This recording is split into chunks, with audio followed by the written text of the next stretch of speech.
the parties were directed, my lord. But this matter is arising out of maintenance order, my lord. And since 2010, my lord, the, This is writ appeal, na? this is writ appeal, my lord, arising out of an order passed in my maintenance, my lord. Maintenance case. Appeal maintainable नहीं क्या? My lord, 220,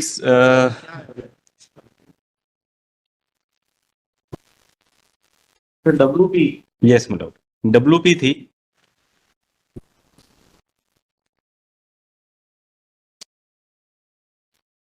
226 की petition file हुई थी against issuance of warrant, मतलब because the husband, my lord, is not paying the maintenance, my lord, since 2010, my lord, despite several orders by the High Court and by the trial court, my lord.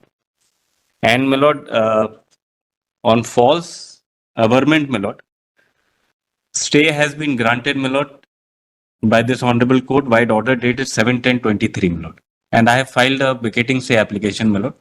The false averment is that the wife is leading an adulterous life, my lord. And I filed, my lord, concerned FIR and charge sheet that no. The issue is whether the warrants can be issued or not. Yes, my lord. That's right. Singer just said Yes. as held that warrants can be issued. Yes, my lord. This is the sole issue, my lord. If the husband is not paying, my lord, what other remedy does the court has, my lord? And the amount in question is not being disputed, my lord. So limitation would not be applicable Yes, my lord. because that is a recurring cause of action. Yes, my lord.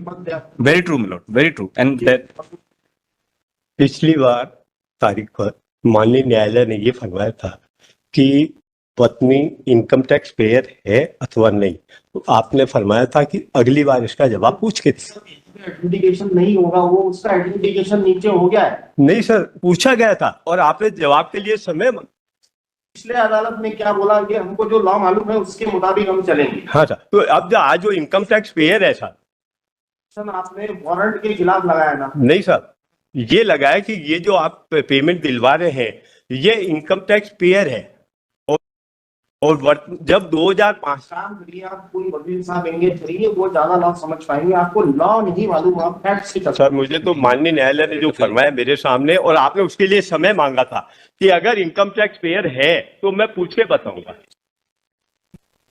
That is not the issue whether she is a income tax payer or not. तो income tax payer होगा तो मुझसे 125 की पहली शर्त है sir. कराइए ना जो नीचे। नहीं, वो इन्होंने नहीं कराया, मेरे को तो साहब 498 का देखिए साहब, मैं ऑर्डर निवेदन कर देते। ट्रायल कोर्ट ने ऑर्डर कर दिया मिलते उसकी अपील होगी, फाइल करो आप। नहीं, उसकी फाइल हो गई। उसके बाद 17/2/20 को माननीय उच्च न्यायालय ने एक ऑर्डर पारित किया श्रीमान गुप्ता साहब ने कि अगर आपने 498 का केस जीत चुके हैं। एक ही बार लास्ट बताऊंगा, otherwise you engage the counsel और will pass the order. We know what is the law. This is a writ appeal arising out of order passed by the bench in a writ proceedings. Here you have challenged issuance of a warrant. That's all. That is the only issue here. Sir मेरी 74 साल की, कितने साल की उम्र है, क्या है, आपको जो मेंटेनेंस दिया सही है गलत है, वो यहाँ एग्जामिन नहीं होगा, वो अपील में होगा। आपके जो ओरिजिनल ऑर्डर को चैलेंज करो आप किया होगा उसमें डिसाइड होगा। सर ओरिजिनल अपील की अपील करने पर 7/7/2008 को वो निरस्त भी हो चुका, फिर वापस ऑर्डर हुआ। 7/7/2008 को मेंटेनेंस ऑर्डर माननीय जिला न्यायाधीश श्रीमान हरदा उन्होंने उसको निरस्त भी किया है, उसके बाद वापस राइज हुआ है। इसलिए मैं निवेदन करना चाह रहा हूँ। फालतू बहस नहीं सुन सकते, मुद्दे पे अगर बहस नहीं, मुद्दे की निवेदन करूंगा सर। आपने क्या चैलेंज किया था वो देख लें अपन पहले तो। हाँ देख लीजिए सर क्या इसका क्या है सर कि रिट अपील तो पहले से पहले वो हुआ है। सब मत बोलिए, देखिए हमको इतना समय भी नहीं है और लॉ के मुताबिक डिसाइड करेंगे। हाँ करिए। वारंट इशू हुआ था क्या इम्प्रूव्ड ऑर्डर से? yes, my lord. Warrant issue हुआ था because of non payment of maintenance, my lord. And the amount of maintenance has been determined by the High Court, my lord. उसकी high court ने order maintenance determine किया, उसकी कोई appeal नहीं करी। So that order has attained finality, my lord. Now the trial court, my lord, calculated the arrears and directed him to pay within a certain period. He did not pay, and then thereafter, yes, this is the case, my lord. Yes, challenge. Yes, sir, my lord. जब मुझे Only issuance of warrant, my lord. Sir मुझे जब payment देना बनता है तब तो इससे पहले भी हो गए। इससे पेमेंट देना बनता ही नहीं था। क्या उसके बाद आपने क्या किया? मैंने अपील की साहब, इसीलिए WP 7460 है। और उसके बाद WA जो अभी आया 138222, तो WA जो WP है 7460/22 उसमें श्रीमान जो ऑर्डर हुआ उसके बाद में मैं 138222 में आया। 138222 में आपने जो जवाब दिया है उसमें एक भी जगह ये नहीं लिखा पूरे जवाब में कि she is income tax payer, High Court's order is dated 17 और to उसमें 20, क्या my लिखा है lord. बताइए साहब। At page 34 of the writ petition. एक क्लॉज देखें आप। Writ petition का, my lord? Yes. ये प्रिंसिपल जज फैमिली कोर्ट के ऑर्डर को चैलेंज कर रहा है। Yes, my lord. ये मेंटेनेबल नहीं है। Yes, my lord. यहाँ रिट में मेंटेनेबल है क्या? सेक्शन 19 में आएंगे ना? Section 19 में अपील। जी, जी, पहला तो ये गया। जी, सिंगल जज ने प्रेयर नॉट ग्रांटेड, जी। Prayer has not been granted, then another prayer is कोई प्रेयर ही नहीं, वारंट को सर्टिफाइड करने की कोई प्रेयर नहीं है। जी। देखिए नहीं, वारंट को सर्टिफाइड करने के लिए प्रेयर दिया साहब कि यह गलत किया गया। बड़ा निवेदन कर देता हूँ मैं, निवेदन अब ये सुन रहे हैं फाइनली, अब इसके बाद रिटर्न नहीं होगा ये। नहीं, मैं निवेदन ऐसा वी आर ए कैंसर मरीज, मेरे को आज बुलाया गया, मैं कैंसर मरीज हूँ, मुझे आज बुलाया गया था कि आपको तारीख पर आना पड़ेगा, मैं आ गया हूँ। वकील साहब नहीं साहब, मैं शुरू से वही केस लड़ता आया हूँ, इसलिए मैं निवेदन कर रहा हूँ, मेरी रिपोर्ट इसमें लगी हुई है। पिछले बार जो वकील साहब खड़े हुए थे, क्योंकि मैं इस पोजीशन में नहीं था कि मैं केस आर्गुमेंट्स कर सकूं, तो मैं आपसे ये निवेदन करना चाह रहा हूँ।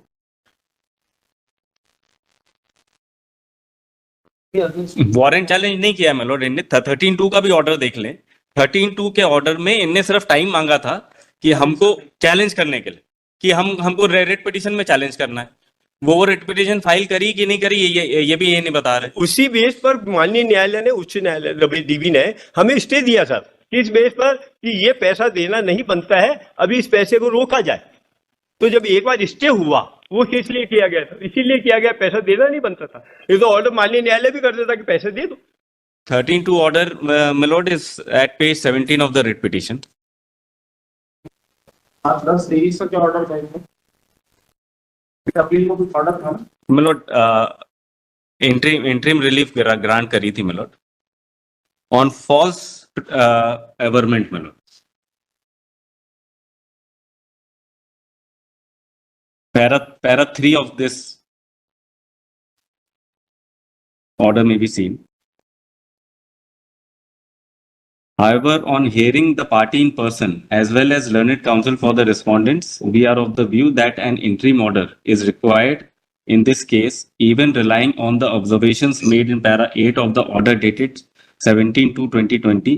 We do not find it expedient that it is appropriate in the given facts and circumstances of the case. Serious allegations of adultery has been made by the husband. Until and unless the same is decided, the question of paying maintenance would necessarily have to take a back seat. More so, the liberty that the order could be modified by stopping the payment of maintenance also, in our considered view, is inappropriate. The question of paying maintenance to an adulterous wife would not arise for consideration at all. Therefore, it is only just and necessary that the case for adultery be decided earlier. The complaint for adultery was filed on so and so. It is only a year thereafter that the petition under section 125 CRPC has been filed by the wife. Thereafter, my lord, liberty was given to me, my lord, to counter this allegation, my lord. So I have filed application for vacating stay, stating that this is a false allegation, my lord, and no charge. that case ji, adultery adultery का कोई case ही नहीं है, my lord. है sir, This is what I have shown in my vacating stay, my lord. Last order यही किया गया adultery. Order छोड़िए, आप कुछ डॉक्यूमेंट बताइए। हाँ, इसमें है साहब लगा हुआ, एडल्ट्री का केस फाइनल कराने के बाद आइए। My vacating stay may be. मैं तारीख देता हूँ sir. It was not maintainable, my lord. The main issue. अगर आप इम्प्यून्ड ऑर्डर, जो रिट पिटिशन का इम्प्यून्ड ऑर्डर है, उसमें भी आ जाए मिलॉर्ड एक मिनट के लिए, page 17 of the writ petition, उसमें मांगा क्या है इनने? Page 17 of the writ petition, effective proportion पढ़ रहा हूं मिलॉर्ड, आइए नंबर 5।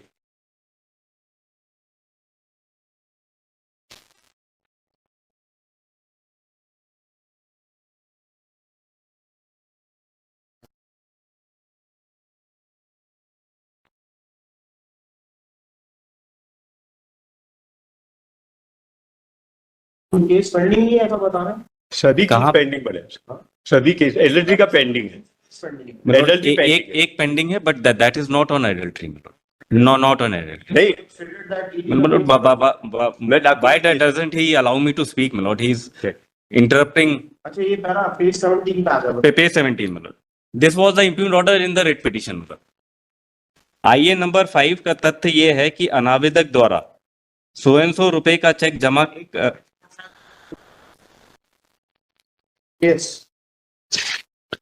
कहाँ पे? Milord in centre of the page, milord. आइए नंबर 5। हाँ ये नंबर पर है। आइए नंबर 5 का तथ्य यह है कि अनावेदक द्वारा 100 रुपए का चेक जमा कराया गया था, जिसका संयोजन भरण पोषण की बकाया राशि में नहीं किया गया है। माननीय उच्च न्यायालय के निर्णय के अनुसार 1 वर्ष की भरण पोषण की राशि आवेदक गण प्राप्त करने का हकदार हैं, जबकि दिनांक 30/11/2010 से दिनांक 24/4/2012 तक भरण पोषण की राशि के दिलाए जाने का आदेश दिया गया है। अंतरिम भरण पोषण की राशि बकाया ना होने के बावजूद भी भरण पोषण दिलाए जाने का आदेश दिलाया गया है। भरण पोषण की राशि रिट याचिका प्रस्तुत कर स्थगन प्राप्त करना चाहता है। This was the prayer in the आईए number 5 that he wants to file a writ against the order directing him to pay a certain sum of money, मिला करना चाहता है। इस आधार पर 2 माह का समय दे दिया जाने का अनुरोध किया गया है। This 2 months was declined by this order, my lord, और इसको चैलेंज किया है इन्होंने। Petition maintainable. Yes, my lord, 226 is not maintainable. At the most 227 पे आएंगे, उसके अगेंस्ट एट द मोस्ट, और उसके अगेंस्ट भी फिर writ appeal is not maintainable. अगर 227 ट्रीट करें Yes, my lord. Appeal is not yes milord. Further milord, आवेदक गण की ओर से विद्वान अधिवक्ता ने यह प्रकट किया है कि अनावेदक अनावश्यक रूप से देय बकाया भरण पोषण की राशि का भुगतान को विलंब करने के आशय से बार बार आवेदन प्रस्तुत करता है। इस आधार पर आवेदक को निरस्त कर वसूली कुर्क वारंट जारी किए जाने का अनुरोध किया गया है। So this is not an interlocutory order. The order which they have challenged. Yes Is it an interlocutory order? Yes milord, I think so milord.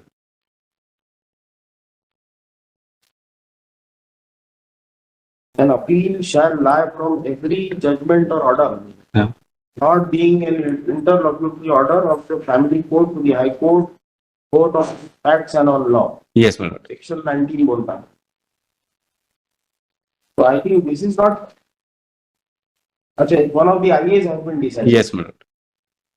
So in any case, नहीं, but only prayer in the IA was that he wanted 2 months time to challenge the main order in the writ petition, my lord. That's all. तो बात ही नहीं की। ये और दो महीने से जो ज्यादा ही हो गया। अब this was in 2021। See the application. Yes my lord. What is that application? Yes my lord. मैं निवेदन करना चाहता हूँ साहब। अरे प्लीज थोड़ा सा आपको समझ में लो, आप तो बता नहीं पाओगे। आपकी एप्लीकेशन किस बात की थी, क्या प्रेयर था? अब ये नई बातें आप यहाँ कोर्ट के सामने बोल के ऑर्डर ले लिया आपने। नहीं था, that was not the subject matter before the trial को। मैंने कोर्ट के सामने वही निवेदन किया जो सत्य था और रिकॉर्ड में है। चलता है, आप तो रिकॉर्ड से काम चलता है। रिकॉर्ड में है, मैं ये निवेदन करूँ, रिकॉर्ड में है। रिकॉर्ड बताता है। रिकॉर्ड में निवेदन करना चाहता हूँ साहब, 2 मिनट के लिए सुन लीजिए, मैं सुना देता हूँ। कोई देख रहा है अभी? नहीं, आप 74-60 का पेज नंबर 73, 74, 75 पढ़ लीजिए। 4 लाइन में सारा चीज के आदेश यहाँ चैलेंज किया है, उसकी आईए किधर है? उसकी आइए कहाँ है क्या? नहीं रिकॉर्ड में नहीं है। नहीं रिकॉर्ड कहाँ है? उसमें हम आपका प्रेयर देखना चाहते हैं। यही है कि एडल्ट्री वाला केस चल रहा है और इसको ये नहीं है, आपकी प्रेयर है कि 2 महीने का समय दिया। Yes, नहीं नहीं, मेरी प्रेयर ये है साहब, एलएलडी का केस भी चल रहा है, 498 जीत चुका हूं और माननीय उच्च न्यायालय ने 17/2/20 को ऑर्डर पारित करके ये फरमाया था कि अगर आप किसी भी फौजदारी मुकदमे में जीत चुके हैं तो आप मेंटेनेंस स्टॉक करा सके, और वो महिला ने किया था 498 और उसमें मैं 2015 में जीत चुका था। 2015 से अब तक मैं खाली यही निवेदन कर रहा हूं। sir, डिसाइड करना है इसको। my apologies. अंतरिम आवेदन जो निरस्त कर दिया गया। पेज 19 में है मिलोट, रेट पिटीशन की पेज 19 में। इसमें क्या लिखा हुआ है इसमें? इसमें लास्ट में बाहर नहीं जाएंगे, आप कुछ भी बोलते रहिए और पेज 20 देखेंगे हम लोग बस। दूसरे बेंच ने क्या ऑर्डर पास किया, that is a different matter. Yes. Now we are hearing finally page 20 milord. Application for vacating stay. Yes, milord page 20 the relief clause milord. अतः प्रार्थना है कि माननीय उच्च न्यायालय रिट याचिका प्रस्तुत कर सघन आदेश लेने हेतु 2 माह का समय प्रदान किया जाने का आदेश पारित तब तक उक्त प्रकरण की कार्रवाई को स्थगित किया जाए। This was a limited prayer milord. इतनी लिमिटेड प्रेयर है आपकी सर लिमिटेड, इस बात में सर लिमिटेड कैसे? मैं निवेदन ये कर रहा हूँ। कोई अपील नहीं सुन रहे हैं, आप पूरी अपील नहीं सुन रहे हैं। ठीक, एक आवेदन निरस्त होने के बाद आपने रिट लगा दी, वो भी 226 में मेंटेनेबल ही है actually. It is only 2 to 7। सब माननीय न्यायालय ने एक्सेप्ट किया और मुझे स्टे दिया और सुन के स्टे दिया और डीबी से द्वारा ही दिया गया। एक second pass the order. Yes sir, एक निवेदन साहब, मैं निवेदन ये कर रहा हूँ कि मेरी जो 74/60 में मेरी एप्लीकेशन है जिसके विरुद्ध में वापस WA में WP पहले की है, WA जिसके विरुद्ध यहाँ है उसी के बेसिस पे डिसाइड होगा। सर, तो 74/60 मेरा बेसिक है। क्या हुआ? WP 74/60 कहाँ है? वो लगा नहीं है, वो इसमें लगा हुआ है। डिसाइड हो गई ऑलरेडी। नहीं सर, वो डिसाइड हुआ तो इसी का तो पार्ट बना WA, वो रॉन्ग हुआ, उसी को मैंने चैलेंज किया तो उसी को रिकॉर्ड इसके साथ लगा हुआ है श्रीमान। 2 केस है आपके। हाँ, 2 केस 58/38/2021। ये तो एक तो केस हो गया। हाँ, एक तो हो गया मिलोट। क्या है? 74/60 दूसरे में माय फ्रेंड इज अपीयरिंग। 74/60 हमने 605 की सुनवाई कर ली, ठीक, तो देखते हैं पास द ऑर्डर। ठीक। अब बताइए 605 605 में क्यों आया सर कि 74/60 इसके पीछे लगा WP 74। करके डिसाइड करते हैं। आप अलग अलग केस क्यों फाइल करते नहीं, यही कह रहा हूँ सर। हैं? क्यों नहीं कर दिया?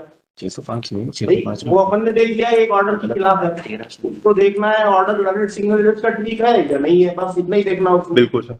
उसके अलावा और स्कोप एनलार्ज नहीं कर सकते उसका। जैसा आप बोलेंगे कि एडल्ट्री देखो, ये देखो, वो केस पेंडिंग है, ये सब इसकी जरूरत ही नहीं है उसमें। तो सब में 74/60 में जो डॉक्यूमेंट्स लगाए मैंने, जो इस 1382/22 605/23 का जो बताइए, क्योंकि तभी सुन रहे हैं अपन। वो आपकी रिट पिटीशन तो डिसाइडेड है ऑलरेडी। वो अलग है सर, वो उसका केस नंबर 58/38/21।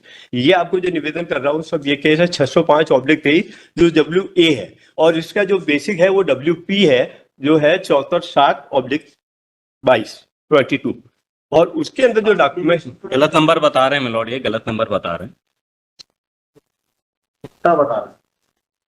कोई बात नहीं, मैं वापस निवेदन में लिखूंगा। अभी जो सुन रहा है, आपकी जो रिट अपील सुन रहा है, उसका नंबर है 1382 1382 है ना। ये अराइज हो रही है WP 74/60। 74/60 है ना। मैं 74/60 को निवेदन करना चाहता हूँ। 74/60 का पेज नंबर 73।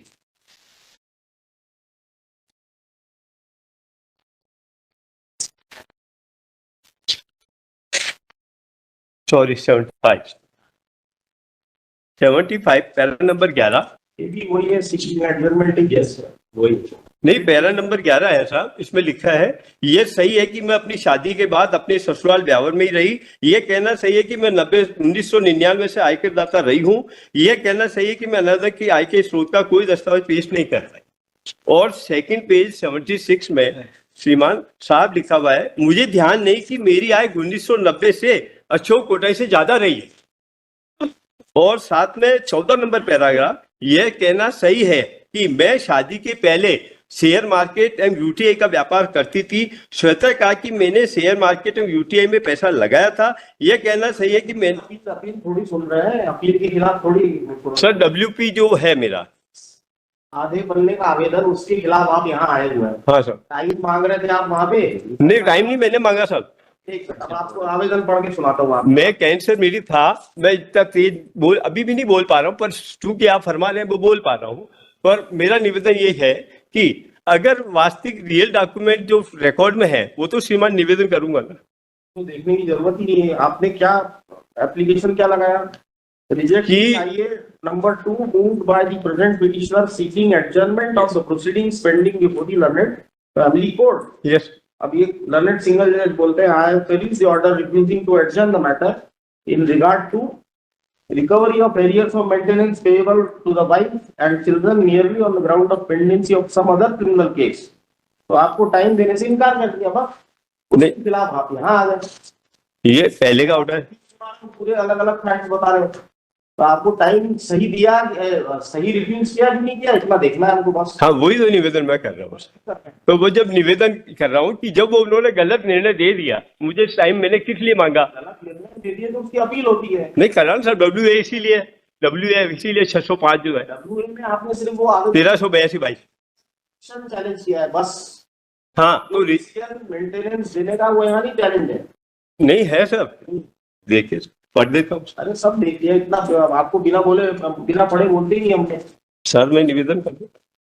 आप चाहते हो सब प्रकार के ऑर्डर सर्टिफाइड हो जाएंगे? नहीं सर, देखिए सर पेज नंबर 12 और उसमें 7-1 काउंसिल एंगेज कर रहा है तो आपको कुछ बेनिफिट मिलेगा, समझा ही नहीं, कुछ नहीं हो सकता इसमें। सब समय दे दीजिए, मैं थोड़ा इतना ज्यादा बोल पाऊँ समय वाला काम ही नहीं यार, तो सुनना। तो फिर मैं आप सुना निवेदन कर देता हूँ sir. That this honourable court में kindly to please to direct the learn court below the pass appropriate order and application detail 16/12/20 and compliance to the order of this honourable court 17/2/20 in which this honourable court had disciplinary orders मत छोड़ो court के, यहाँ के हमारे। तो आपने जो बोला कोर्ट ने लिखवा दिया और पास कर दिया ऑर्डर विदाउट, मतलब अब जब नहीं मेरा नहीं, ये मेरी प्रेयर है sir, this is my prayer. आपने कहा प्रेयर है वो बताओ तो मैं निवेदन वो कर रहा योर रिजल्ट, यस। हूँ।